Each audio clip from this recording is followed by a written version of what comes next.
What's up, everybody? Bill Tendo here, and today I'm giving you beatdown on Spyro Enter the Dragonfly. So, got some good things, got some bad things to say about this particular game. It's on PlayStation 2.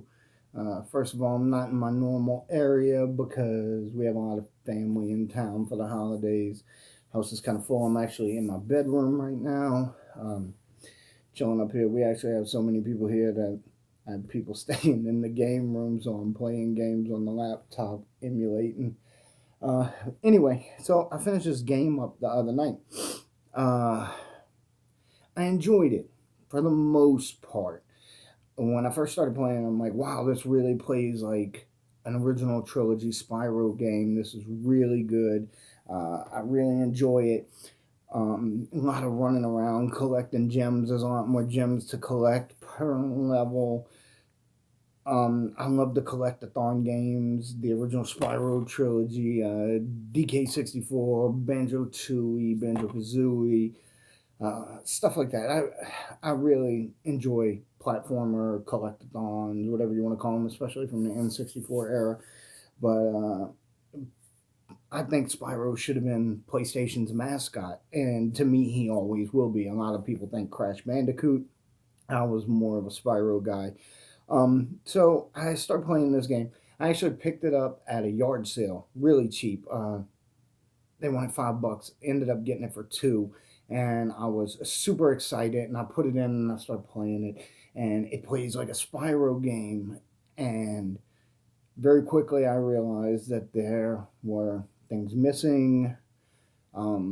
Certain things were not up to par. The frame rate drops happen quite often, which, if you don't know, if you're not familiar with frame rates, it makes the game feel like it's slowing down. You know, you're running real fast and all of a sudden you jump and it feels like it's slowing down for a moment and then it speeds back up. Well, that's a frame rate drop, and it happens quite often in this game, and it's kind of irritating. Um, it's a glitchy mess. It is. There were several instances where I glitched out in the game. I could not 100% the game because I had issues with the glitches. There were other times, like when you have to open certain gates to get into certain areas. You have several different breaths in this game, which is cool. You have the electric breath, the regular fire breath, you have ice breath, and you have bubble breath.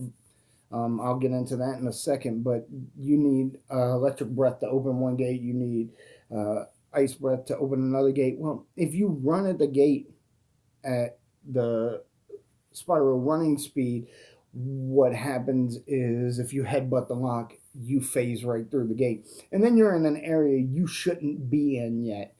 And there's not much you can do there, but the point is, it's just another example of another glitch. As far as the bubble breath goes, the object of this game is to collect all the dragonflies that Ripto has stolen.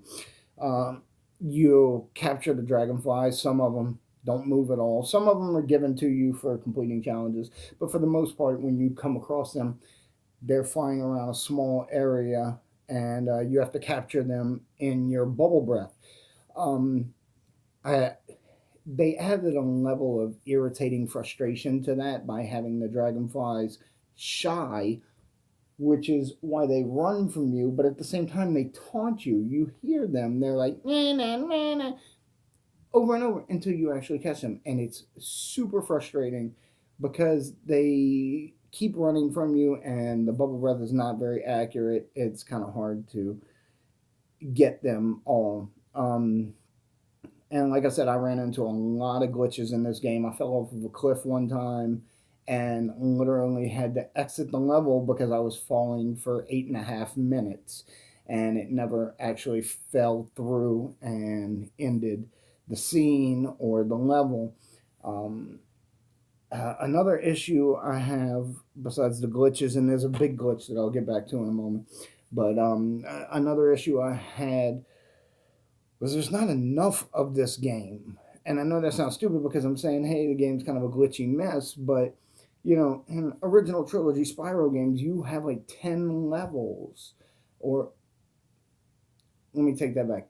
The original game, you had like 3 or 4 levels, whether it be the Magic Keepers or whatever, and each one of those had 6 to 8 levels in them. So you had a total of like 24 levels. Well, this particular game, you have a grand total of 8 levels.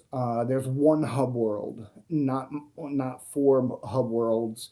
There's one hub world with 8 levels, and that had to do with Universal pushing this game to be finished in a very small amount of time, which contributed to a lot of glitches. They never worked out. They just published the game, glitches and all. And it could have actually been a fine game. And from what I understand, there were actually twice as many levels originally designed for this game and begun in production. It's still 1/3 of the amount of levels of the original Spyro game. Some of the glitches are so bad that in your main hub world there is a big circle and big metal circle, and there's grass in the middle of it. But after you complete all the levels, you go back there and you jump in there, and it's a portal to the final boss fight. The glitches are so bad that you can go there as soon as you start the game and ground pound like you would in Banjo, because there is a very similar maneuver in Spyro. And if you do it in exactly the right spot, you'll be brought to the boss fight. So because of that glitch, the world record speed run on this particular game right now is like 1 minute and 12 seconds or something. You can beat the game that fast. 10 minutes seems to be the average glitcher's choice for beating the game. Because of the lack of levels, and they're pretty repetitious. The levels they do have all feel like reskins of the previous level. I have, over the course of a week, about 10 hours invested in this game. And that's not much, because I like playing, games for weeks, because I'm fairly busy with work and home and stuff like that. So I only get 2 or 3 hours a day to play a game at the most. And then sometimes I don't get to play for a couple days, which is why my review videos are infrequent, because I like to do a review video after I finish a game. And this particular game took less than a week, just a couple hours here and there throughout the week to beat it, because there's just not that much content to it overall. I've got to say, it started off like a Spyro game and had a great feel. Number one best thing about this game, though, is Stuart Copeland did do the music for it, which, if you know anything about the original Spyro game, Stuart Copeland did all the music for those, and Stuart Copeland is the drummer for the band The Police. There's one level in particular here, Platform Pandemonium. It took me a little while to figure that one out and play through it. I probably spent a half an hour on that level total. But the music was, it was amazing, and I would love to see more games with the scores done by Stuart Copeland. He sets a great mood with his music. Overall, disappointingly, I'm gonna have to give this game 3 out of 10. It's just not there. It's not it.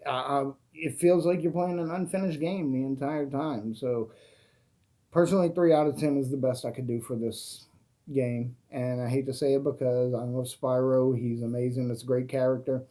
So Sony, get your shit together. Get us some new Spyro games. Get us some good Spyro games. He's a great character that really deserves it, with a really good history. Shit, rebuild Insomniac Studios, the ones that created the series to begin with. Let's see them do a new Spyro series. That would be amazing. And that's about it. Like I said, 3 out of 10, sadly. Like, subscribe, comment. Let me know what you're thinking. All right. Everybody have a good day.